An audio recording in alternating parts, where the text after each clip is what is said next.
Deus, haja um toque, meu Deus, das tuas mãos, cuidando, como nós sabemos que o Senhor tem cuidado dia a dia. Paizinho querido, Tu és o Deus do ouro e da prata. Aqui nós estamos para fazer a Tua soberana vontade. Assim nós te louvamos, te agradecemos pela vida de cada irmão, de cada dízimo, de cada oferta, em nome do Teu Filho amado Jesus Cristo, que vive e reina para todo sempre. Amém.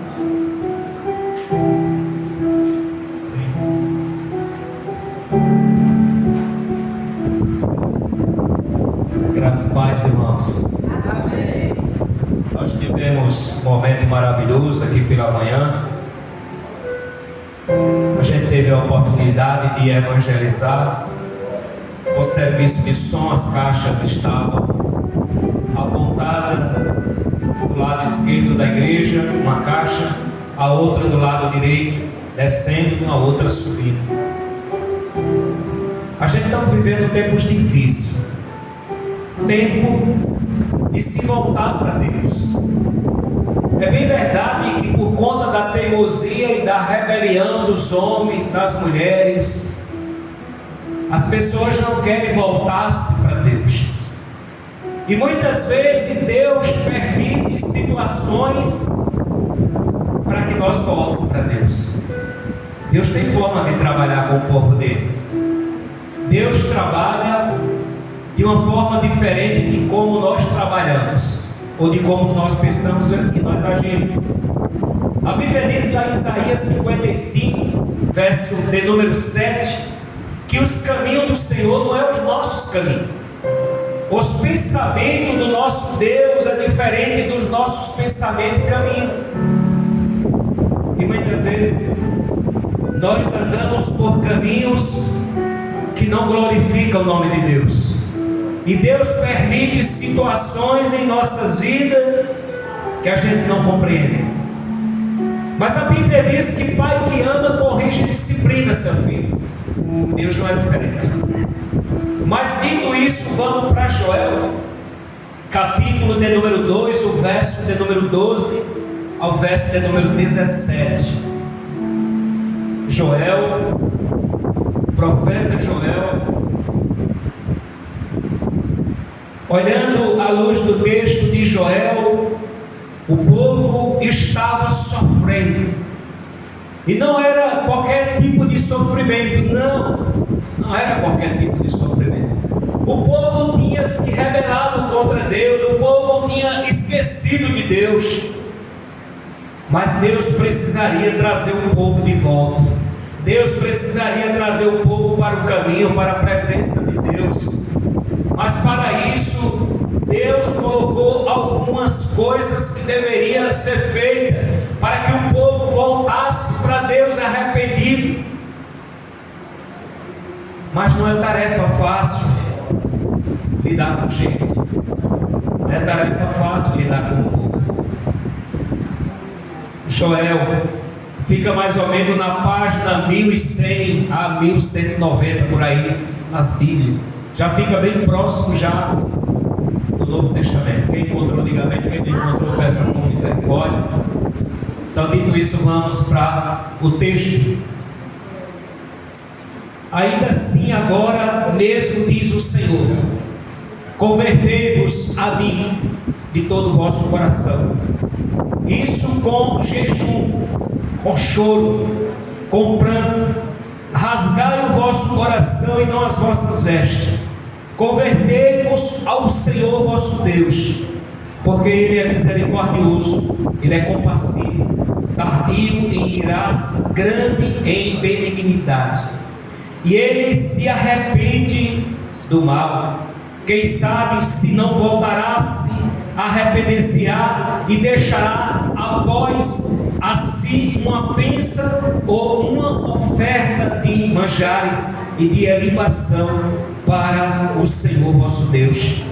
Tocai trombeta em Sião, prolongai um santo jejum, proclamai uma assembléia solene, congregai os povos e santificai, congregai e ajuntai os anciãos, reunindo os filhinhos, os que mamam, saiam os noivos da sua núpcia e os seus aposentos. Chorem os sacerdotes, ministros do Senhor, entre o pórtico e o altar, e orem e poupa o teu povo, e o Senhor não entregue a tua herança ao opróbrio, para que as nações façam escárnio deles, porque não há, diz entre o povo, aonde está o teu Deus? Meus irmãos, quando a gente volta ao contexto do texto lido, a Bíblia vai mostrar que veio a palavra de Deus a Joel: convocai o povo, chamai o povo para algo que realmente se fazia necessário. E a Bíblia no capítulo 1 vai mostrar no verso de número 4 que os gafanhotos estavam destruindo as plantações. O migrador, ele foi enviado com um objetivo: de comer a lavoura, de destruir a lavoura que estava no campo. Veja que a situação aqui era uma situação de fome, porque se não chove sobre a terra seca, a terra fica mirrada, a semente que outra hora foi jogada no solo para que ela viesse a brotar, aquela semente ia ser mirrada debaixo do solo. E a Bíblia vai mostrar no verso de número 10 que os campos estavam assolados, a terra estava de luto, porque o cereal estava destruído, a vide secou, a oliveira murchou. E os lavradores estavam angustiados diante do cenário. O cenário era um cenário de fome, o cenário era um cenário de destruição. Meus irmãos, é bem verdade que Deus permite, é bem verdade que Deus levanta as circunstâncias para que o povo dele volte-se para Deus. E a gente somos teimosos, desobedientes, somos rebeldes. A Bíblia diz que o Senhor, Ele é fiel para com as nossas vidas, e Ele é fiel é porque Ele é Deus, e nós somos infiéis porque somos homens pecadores. A palavra vai mostrar que os dinheiros sobre o trigo e sobre a cevada, porque pareceu meses no campo, o campo estava destruído, assolado, não havia esperança para o povo. No verso de número 12 do capítulo 1, a vide secou, a figueira murchou, a rameira também e a palmeira ficaram todas destruídas, os campos secaram, e já não havia mais alegria, motivação, esperança de vida. E quando a gente vê um cenário de destruição, meus irmãos, a quem a gente deve recorrer? A quem? Ao presidente da República? Será que nós devemos recorrer aos políticos do nosso país? Não, meus irmãos. A nossa esperança está na força do nosso braço? Também não. E aí eu olho para as escrituras, o Salmo 122. O salmista estava angustiado, o salmista estava em uma situação difícil.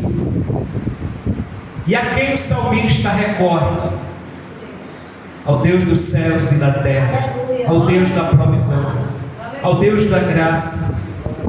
E ele disse: elevo os meus olhos para os montes, de onde virá o meu socorro? O seu socorro, igreja, não virá, veio do Senhor que fez os céus e a terra. Nós somos rebanho do seu pasto, nós somos ovelha do seu pasto. Mas muitas vezes, meus irmãos, Deus permite que a terra seque, Deus permite que a terra fique mirrada, porque não existe outro meio de volta-se para Deus, se não for dessa forma. Deus permite os gafanhotos destruir as lavouras.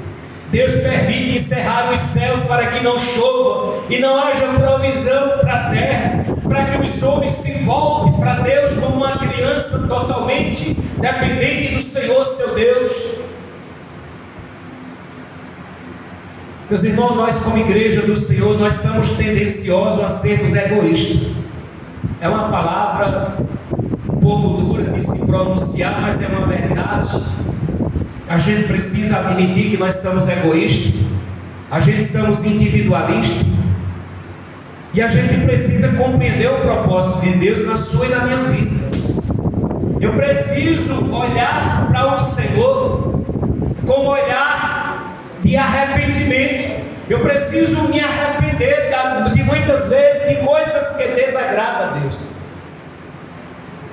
E a palavra é muito clara, porque no capítulo 1, no verso de número 17, a semente estava mirrada debaixo da terra, os torrões secaram por todos os lados, os armazéns foram derrubados, porque os armazéns que outra hora estavam estribados de cereais, de semente, porque não havia mais semente, não havia mais cereal, não havia mais providência, não havia mais provisão de alimento dentro dos celeiros. Os celeiros estavam vazios, porque a terra estava seca, não produzia mais nada, e aquilo que tinha de estoque foi consumido pelo povo, e o povo não tinha mais a quem recorrer, exceto ao Senhor nosso Deus, ao Senhor seu Deus. E a palavra vai dizer também que os rebanhos e as ovelhas estavam perecendo uma a uma. Ou seja, a provisão que outra hora era abundância estava em escassez. Meus irmãos, nós estamos vivendo tempos difíceis. O nosso país está enfrentando situações adversas. Inflação alta, os alimentos estão nos absurdos. Eu estive no mercado, falei com o pastor Bernardino. Eu tive com a minha esposa no mercado, lá no Atacadão, fui fazer umas compras. Eu me assustei. Eu fiz uma compra de R$800. Aí você pode dizer, o evangelista deve ter comprado picanha. Não sei nem o que é isso. A picanha de nós é ovos. É uma boa proteína. Eu trouxe 3 bolsas de mercado, daquelas bolsas de mercado, 3 bolsas dentro do carro, R$800 eu deixei lá, praticamente foi embora 80% do meu salário, 80% do meu salário ficou lá, para eu e a minha esposa, só eu e ela. Gasolina está R$6,50 aí, a gente não está vivendo uma pandemia, irmãos. A gente não está vivendo uma pandemia, isso é fato. A economia do Brasil está quebrando, está ruindo, irmão. Estou escondendo os números aí. Quando for anunciar aqui para 27 a situação do nosso país, as estatais do governo brasileiro estão todas quebradas. Estão operando no vermelho. Hoje a dívida do nosso país, que é a dívida pública, é sua, que o governo faz para a gente pagar, já soma 78% do PIB do nosso país. Ou seja, a gente está vivendo uma situação de colapso financeiro. Daqui uns dias a gasolina pode chegar a 10 ou a 12 reais num abrir e fechar de olhos. E não se espante com isso. Está acontecendo umas guerras aí fora do Oriente Médio. Isso é profético, isso é bíblico. Nós sabemos que tudo isso é um cenário preparado, montado para isso aí acontecer, para levar a falência do mundo, para levar a falência do povo e levar fome ao povo, sofrimento. E tudo isso tem um propósito. Tudo isso tem um propósito. É o cumprimento dessa escritura. Mas a quem nós vamos recorrer cenário de guerra, de fome e de destruição e de falência. A quem nós vamos recorrer? A gente precisa entender que nós somos o povo de um Deus que vela pelo seu povo. Nós somos o rebanho do Senhor, nosso Deus. Ele vela pela tua vida. Meus irmãos, a gente só precisa ser fiel a Deus, que a gente não venha desviar o nosso caminho, a nossa mente, o nosso propósito diante do Senhor. A Bíblia diz lá em 1 de Samuel, capítulo 2, versículo 30, parte C, que Deus honra a quem honra o nome dele. Isso é um fato. Mas muitas vezes nós somos tendenciosos a puxar ou a nos inclinar para um caminho que não é o caminho de Deus, a olhar para onde não deveríamos olhar, ou depositar nossa confiança aonde não podemos ter um respaldo ou uma resposta concreta. E a palavra vai dizer, no verso de número 19 do capítulo 1, a Ti, Senhor, eu clamo. A Ti, Senhor, eu clamo.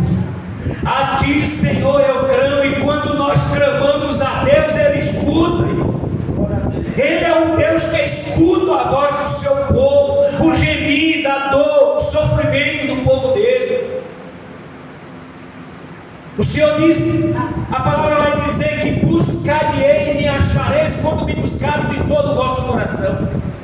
A gente precisa buscar o Senhor de todo o nosso coração, de todo o nosso entendimento, de toda a nossa força. Porque a esperança da igreja, a esperança dos crentes, não está na política, não está no nosso país, não está nas autoridades, ela está no Deus que fez os céus e a terra. É dele. A gente precisa confiar no Senhor. O salmista disse: esperei com paciência no Senhor e alcancei o feito dele. Louvado seja Deus. Porque quem espera no Senhor, esperar é descansar, é esperar o tempo dele, não o seu tempo. É que nós estamos apressados. Nós estamos apressados. A Ti, Senhor, eu clamo, porque o fogo consumiu os pastos, está deserto a chama abrasadora em todas as árvores do campo. Ou seja, os campos estavam assolados como esse terreno que está aí na frente. Você não vê sinal de prosperidade. A terra está amirrada aí, ó. Olha para lá, você não vê nada. Se plantar ali, você não vai ver nada. Se plantar uma semente ali, não vai dar nada. E por quê? Porque não há chuva suficiente para que o solo possa brotar ou dar esperança.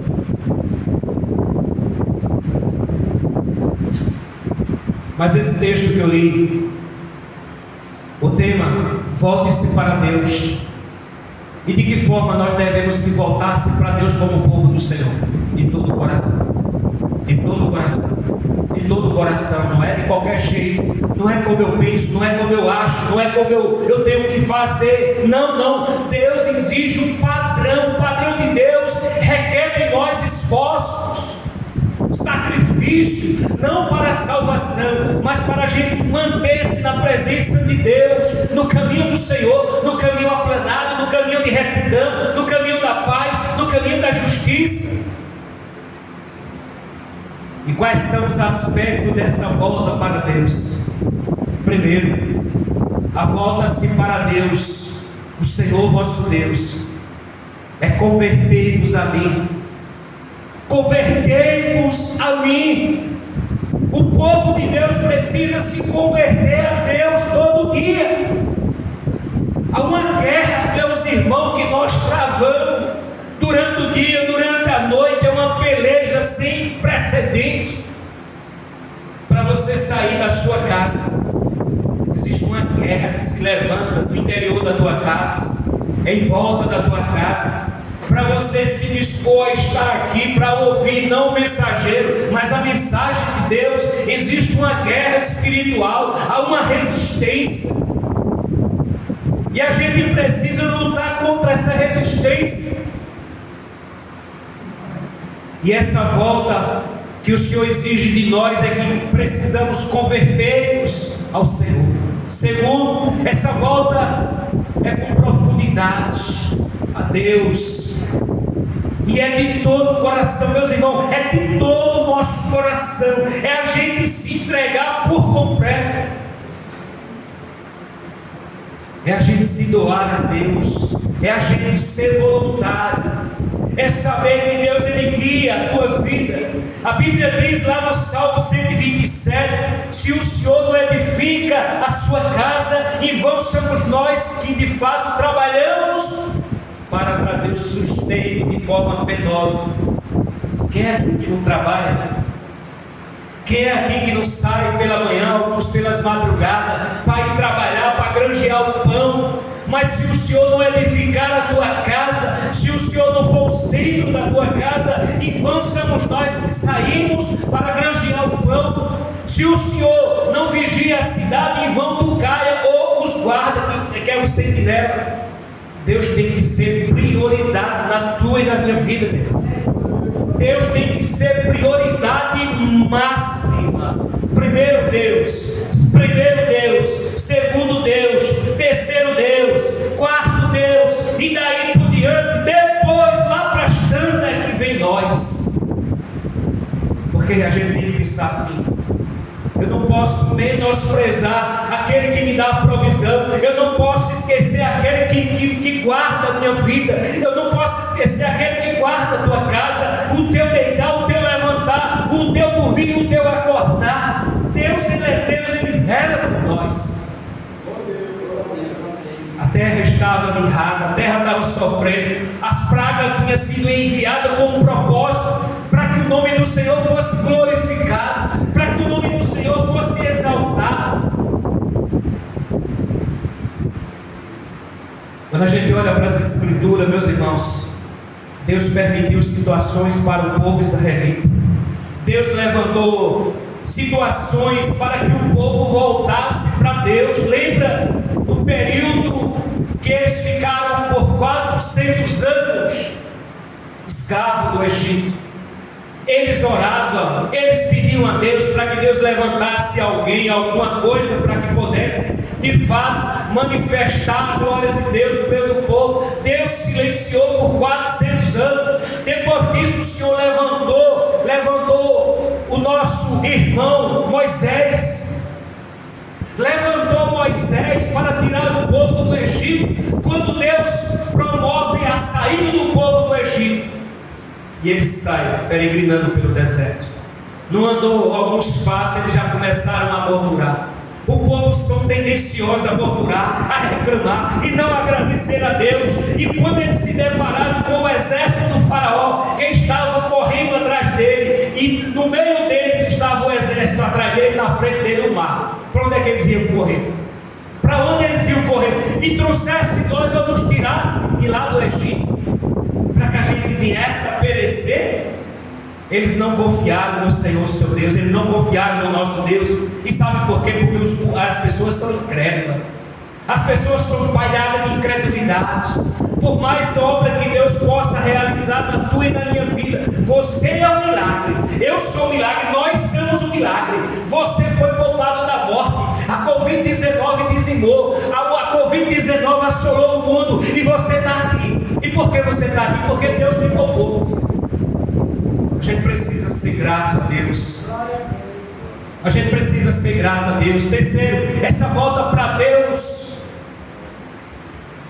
é com jejum. Quantas vezes você tem jejuado? Você não responda, isso fica para você. Quantas vezes você tem jejuado? Eu quero dizer que jejum não é passar fome. Tem gente que está gordinho, aí eu vou jejuar. Se o seu propósito de jejum é para você emagrecer, você só vai passar fome. Lamento lhe dizer. Jejum tem que ter propósito. Eu tenho que jejuar com propósito. Qual é o propósito do meu jejum? Eu tenho que orar para que o mundo seja salvo, para que o mundo possa conhecer o Deus que eu conheço, para que o mundo possa ser transformado como um dia você e eu foi transformado por esta graça. Então o meu jejum tem que ter propósito. Não é para que eu fique die or like, não, meu irmão. A minha oração tem que ser uma oração com propósito. Eu tenho que estar orando para que os meus parentes, a minha parentela, para que os meus filhos, para que as minhas netas, para que minha mãe, para que os meus irmãos, para que os meus sobrinhos, para com os meus amigos, para com aqueles que são chegados à minha pessoa, para aqueles possam ter um encontro como o dia que tive um encontro com o Senhor, e eles possam receber no céu a vida eterna, o perdão, a salvação, porque se não for assim, meu irmão, é apenas uma fala, ela não sobe no teto da sua casa. Oração e jejum tem que ter propósito, é que o nome do Senhor tenha que ser glorificado. Romanos capítulo 10, Paulo estava orando para que os judeus se convertessem ao Senhor seu Deus. Os judeus não queriam salvação, eles buscavam uma salvação que não passa pela cruz do Calvário, eles buscavam uma salvação que era pelos esforços dele, e a oração de Paulo tinha um propósito de alcançar os judeus. A minha oração e a minha súplica a Deus é em favor deles, é para que eles sejam salvos. A gente precisa orar, que o mundo está gemendo, o mundo está perecendo, as pessoas estão morrendo indo para o inferno, e porque a gente não tem orado para que elas se arrependam e creiam. Eu tenho orado para pedir a Deus que Ele me dê dinheiro. Para que eu quero dinheiro, irmão? Se Deus não dá dinheiro no meu bolso, eu vou ficar egoísta. Eu vou olhar para os irmãos com um olhar de desprezo. Porque nós só você quer saber quem é o homem? Dê poder a ele, dê dinheiro a ele. Dê poder a ele. Deus não permite você ter além daquilo que Ele te permitiu. Sabe por quê? Porque Ele te conhece. Ele te conhece. É mais fácil você ser uma pessoa generosa para com o próximo, você sem ter dinheiro. Você dividir o que você tem na sua casa de quem você tem dinheiro. Por isso que muitas vezes Deus não permite. Muitas vezes a gente pede e nós pedimos mal, como o Senhor Jesus disse: vocês não oram como convém, não sabem pedir como convém.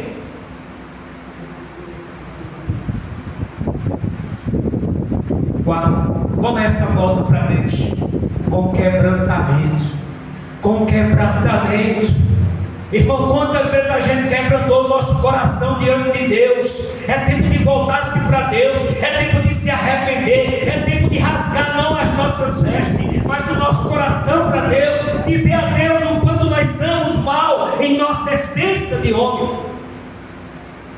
Mas muitas vezes a gente acha que a gente é bom demais, e quanto mais a gente acha que nós somos bom demais, a gente está longe de Deus. Porque quanto mais temos consciência de pecado em nossas vidas, é que nós percebemos o quanto Deus é santo, é que nós percebemos o quanto Ele é santo, santo, santo, santo, santo é o nome dEle.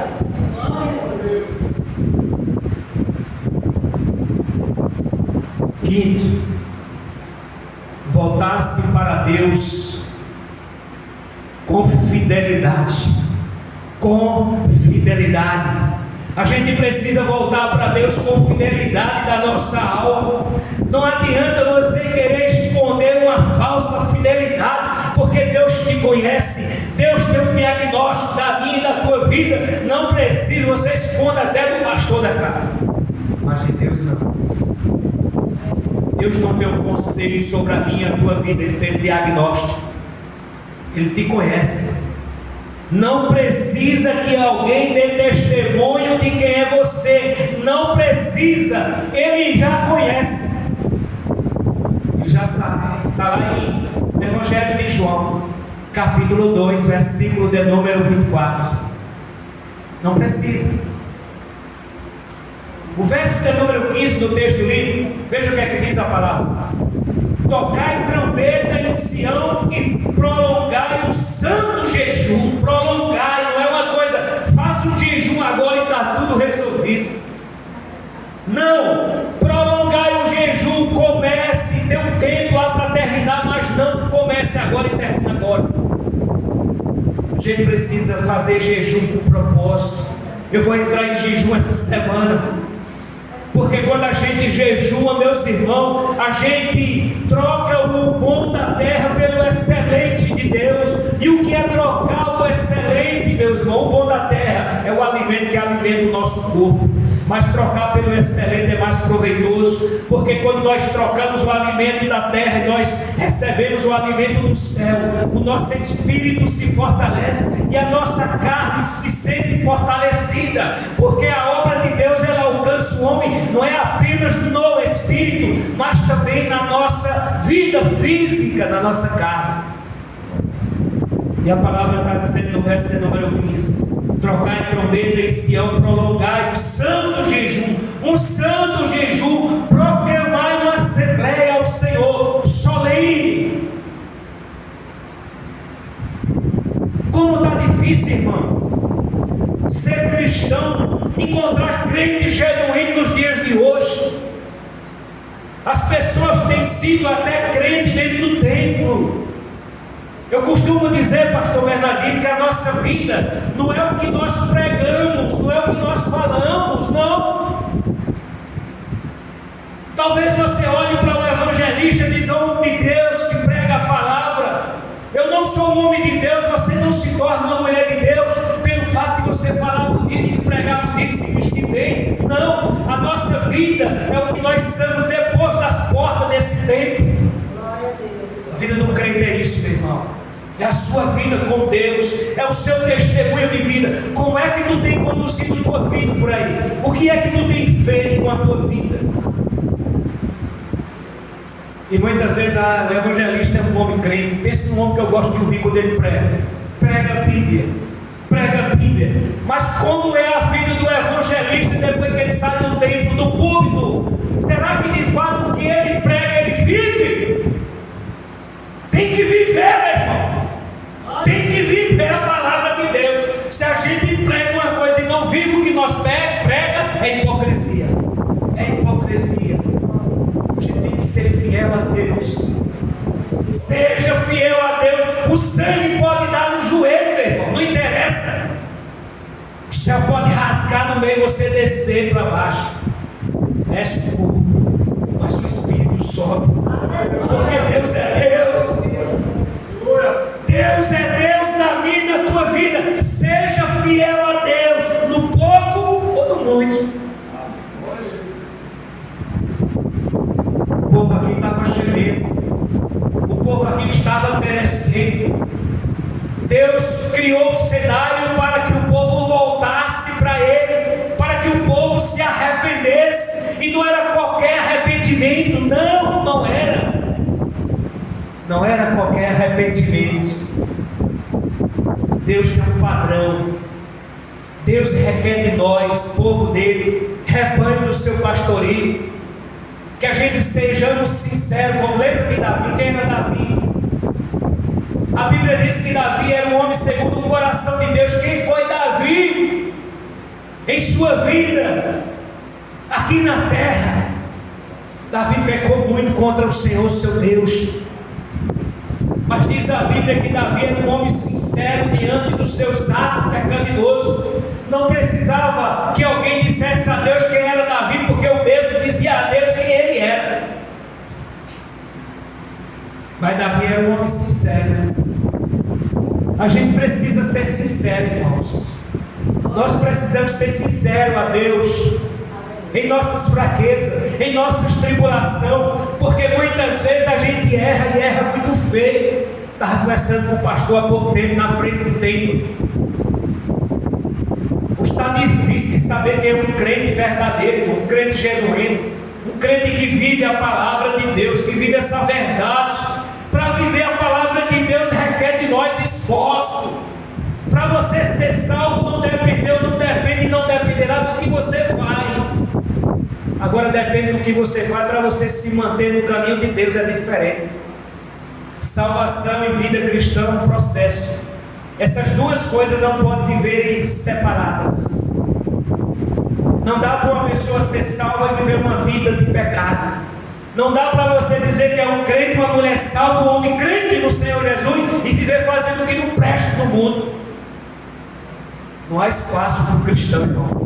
Primeiro, porque quando nós, ou você ou eu, nós fazemos isso, ou venhamos a fazer, ou pensarmos em fazer, nós vamos entristecer o Espírito, que é a habitação. Porque o Espírito de Deus, ele não habita aqui, ó, nessa casa, aqui dentro, aqui, ó. Ele habita aqui, ó. Ele habita aqui, ó. É aqui que ele habita. Ele habita dentro de você. E quando nós vemos para cá, o Espírito de Deus se faz presente individualmente na tua e na minha vida. Glória a Deus. Aleluia. Como é que está a tua vida diante de Deus, meus irmãos? Você tem orado pelas madrugadas? Você tem buscado Deus de toda a tua força, de toda a tua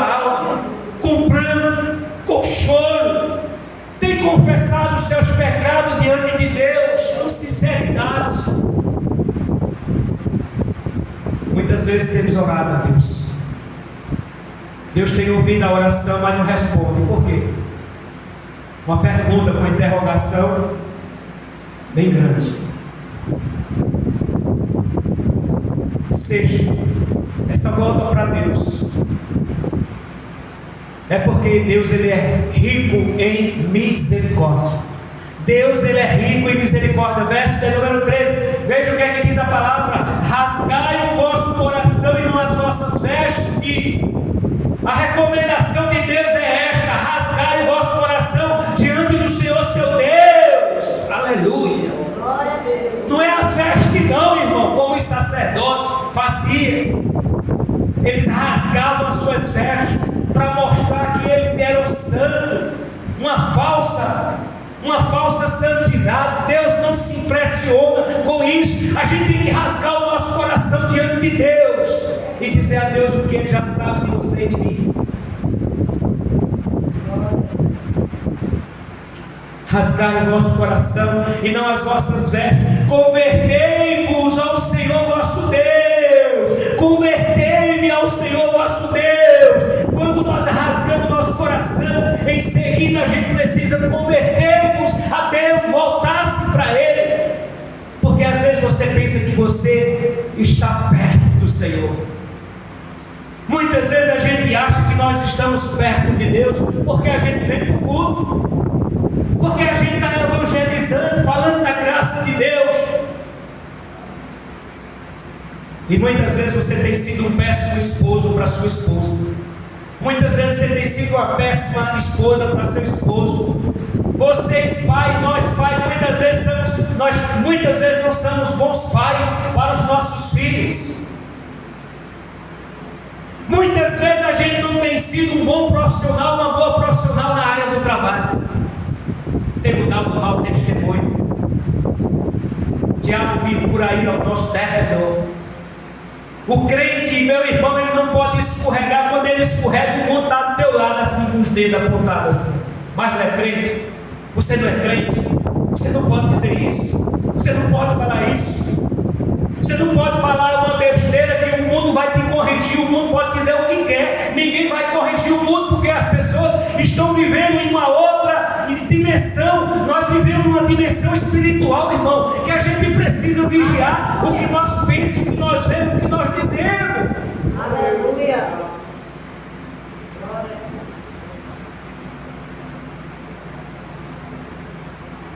Porque Ele é misericordioso.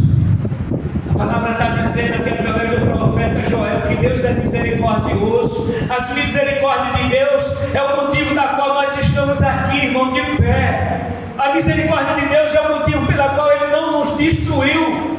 E por quê? Porque Ele é rico em misericórdia. Ele é tardio em graça. Ele é longânime. A longanimidade de Deus, Ele dá um tempo ao homem, para que o homem volte-se para Deus. Eu preguei de manhã sobre novo nascimento. Preguei aqui de manhã sobre novo nascimento. Estava pregando ontem lá na praça, ontem na Via Parque, sobre arrependimento. O teor da mensagem não pode mudar. O teor da mensagem é convidar as pessoas que se arrependam. Não é só o fato da gente pregar para os ímpios que eles estão perdidos, porque muitas vezes o crente também está longe de Deus. Não está perdido, mas está longe de Deus e da vontade do Senhor. E nós precisamos rasgar o nosso coração diante de Deus. Precisamos voltar-se para Deus. Aleluia. O que Deus quer de mim e de você, meus irmãos, é sinceridade de alma. Sinceridade de alma. Ele é compassivo, tardio em graça e grande em benignidade. E ele se arrepende do mal. Lembra do que ele fez com os ninivitas? Ele manda o profeta Jonas ir para Nínive a pregar a graça salvadora aos ninivitas, porque os ninivitas eram inimigos do povo de Israel. Jonas, quando recebe aquela mensagem, aquilo incomodou o profeta Jonas. Jonas disse: como é que eu vou pregar para o inimigo do meu povo, para o inimigo daquele que tenta nos destruir? E Jonas, em vez de ouvir a voz de Deus e ir para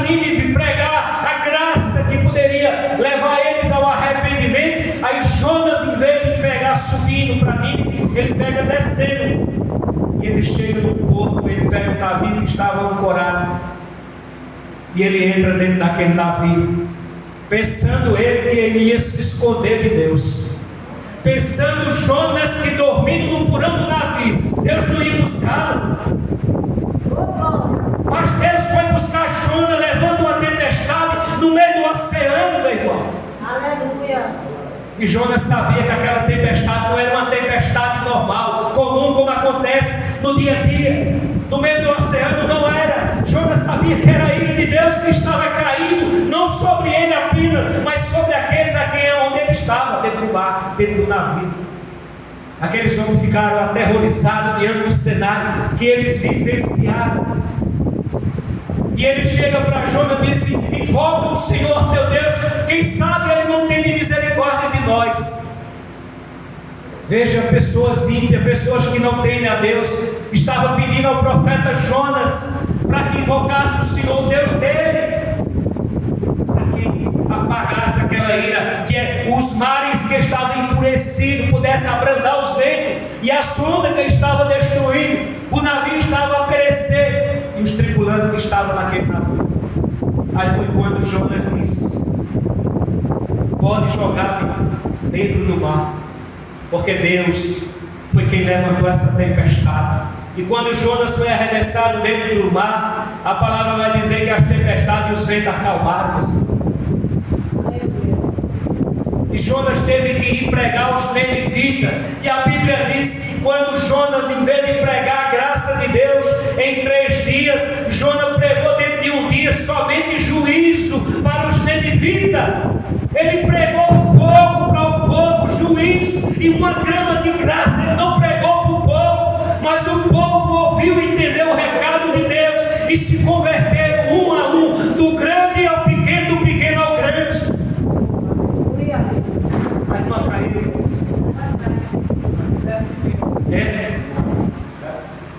Meus irmãos, a Bíblia vai dizer que eles se vestiram de pano de saco, proclamaram um jejum de 3 dias. Os animais do campo não comiam, não bebiam nada.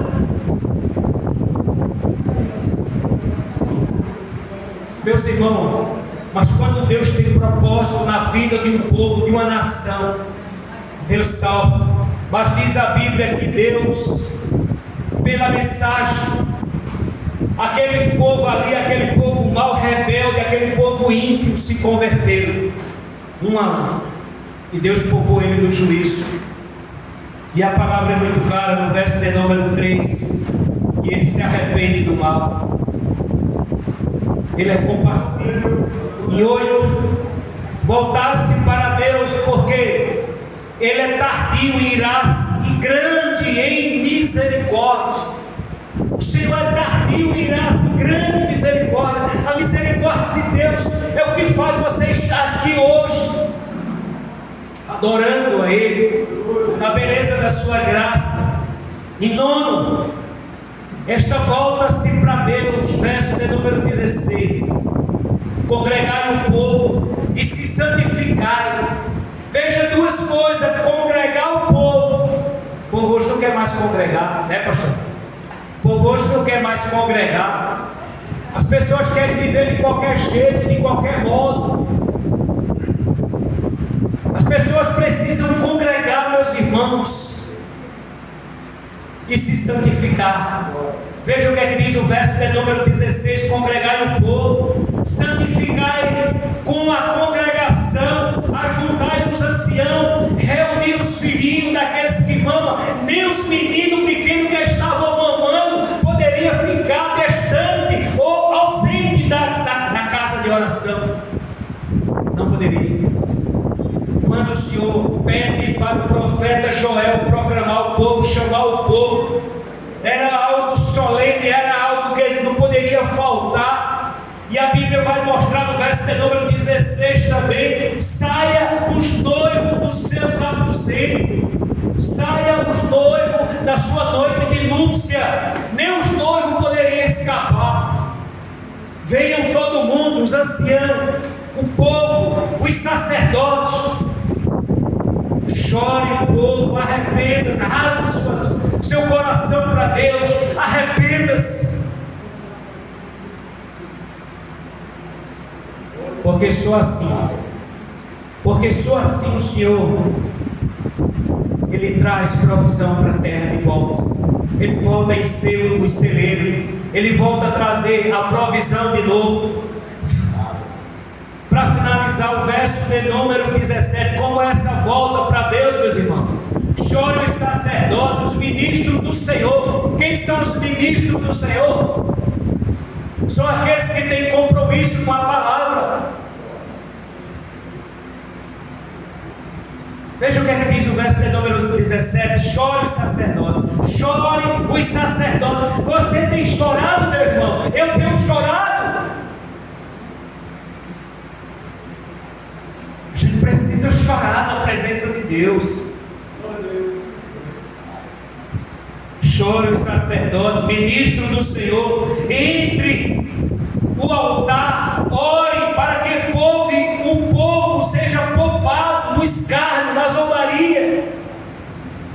Porque no momento de angústia, no momento de falta de alguma coisa, o mundo vai se levantar e perguntando a você que é crente: onde está o teu Deus? Eu já ouvi isso. Aonde está o teu Deus que permitiu que o teu pai descesse à sepultura? O meu Deus, o seu Deus, Ele está no trono da sua majestade e Ele está vendo de tudo, de lá de cima, e está governando a terra. Ele é Deus. Ele é o Senhor, seu Deus. A regra do mundo não sai da mão dele, meu irmão. Não tem como. Ele é Deus operando o Senhor. Quem impede o Senhor de agir na minha e na tua vida? Ele é Deus. Mesmo que a carranca mostre os dentes para você, mesmo que as situações muitas vezes seja adversa na tua vida, e a gente olha e não vê respaldo, não vê solução, a quem nós vamos recorrer? A Deus. Ele é o nosso Pai, Ele é o nosso refúgio, Ele é a nossa fortaleza, Ele é socorro bem presente no momento de angústia, de sofrimento, de muita tribulação. Para finalizar, o verso de número 18: então o Senhor mostrou-se zeloso para com a sua terra, se compadeceu do seu povo. A Bíblia está dizendo que Deus se manteve aqui zeloso para com o povo, porque o povo voltou-se para Deus. Deus foi benevolente com o povo, meus irmãos. No verso de número 19, veja o que é que diz: respondendo, ele disse: eis que eu fui o envio, o cereal e o vinho e o óleo, e deles serão feitos. Louvado seja Deus. Veja a provisão do Senhor aqui no verso de número 19. O Senhor estava agora, outra hora já não tinha mais nada, estava tudo acabado, tudo destruído. Aí agora o povo voltou, se arrependeu, rasgou o coração para Deus, se converteu, voltou-se para Deus. Deus abre agora o celeiro e as coisas começam a fluir, porque Ele é Deus de provisão, Ele é Deus de restituição, meu irmão. Ele restitui na tua vida, não aquilo que não presta, mas aquilo que é bom para a tua vida, aquilo que glorifica o nome dEle. E a Bíblia diz no verso de número 20: mas o exército que vinha do norte, até aqui vinha um exército para destruir o povo, era uma ameaça evidente, e o exército agora foi desviado pelo próprio Deus, para que não viesse atingir o povo do Senhor, porque o povo voltou-se para Deus. E ele diz: mas o exército que vinha da banda do norte eu removerei para longe de vós, lançarei ele em uma terra seca, em uma terra distante, lançarei a vanguarda para o mal do oriente e a sua retaguarda para que o mar e o ocidente subirá ao seu mal, e o cheiro subirá também para a sua podridão. O Senhor livrou o povo aqui do exército inimigo. Quando a gente olha para as Escrituras, irmão, a gente vê as provisões de Deus, a gente vê Deus se manifestar no meio do povo, a gente vê um Deus de graça, um Deus de bondade e de misericórdia. No verso de número 23, veja o que é que diz: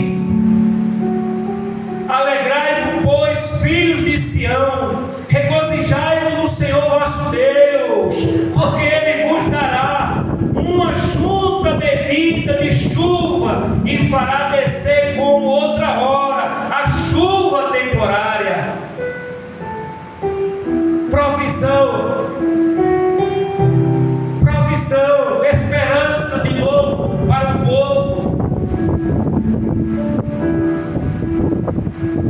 As areias se encherão de trigo, a área se encherão de trigo,